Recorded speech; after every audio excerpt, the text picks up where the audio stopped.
Baik, pertanyaan berikutnya.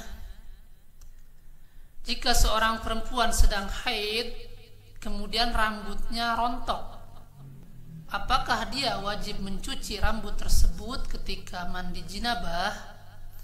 Soalnya saya pernah mendengar katanya rambut yang tidak dicuci itu nanti akan disiksa di akhirat.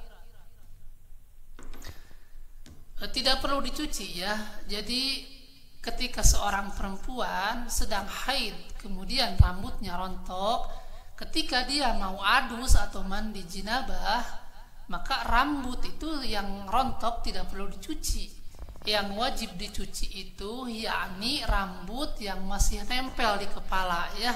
Itu yang wajib dicuci. Jadi sebenarnya begini, ada hadis yang sering disalahfahami oleh sebagian orang. Lafaznya begini, man taroka mawdi'a sya'ratin min jinabatin lam yaghsilhu yuf'alu bihi kadza wa kadza finnar.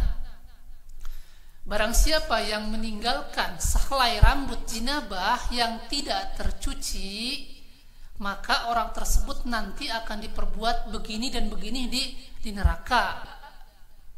Nah, jadi yang dimaksud di dalam hadis tersebut sehelai rambut yang tidak tercuci nanti akan disiksa di neraka begini dan begini, itu maksudnya rambut yang masih nempel ketika keramas tidak tercuci, begitu maksudnya ya.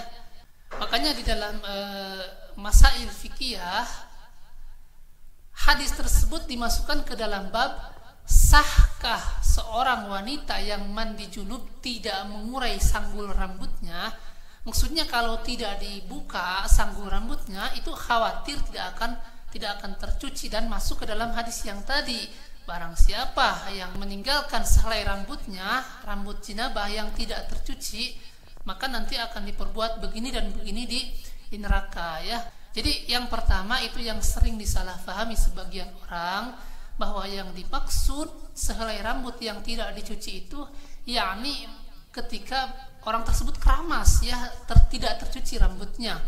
Kemudian yang kedua, para ulama pun berselisih mengenai derajat hadis tersebut. Jika memang hadis tersebut kedudukannya sahih, maka berarti maksudnya rambut yang tidak dicuci ketika mandi janabah, maka itu akan disiksa nanti di akhirat. Maksudnya rambut yang masih nempel ya.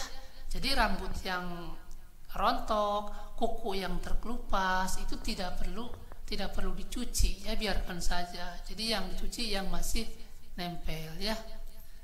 Kemudian ada beberapa kekeliruan lagi.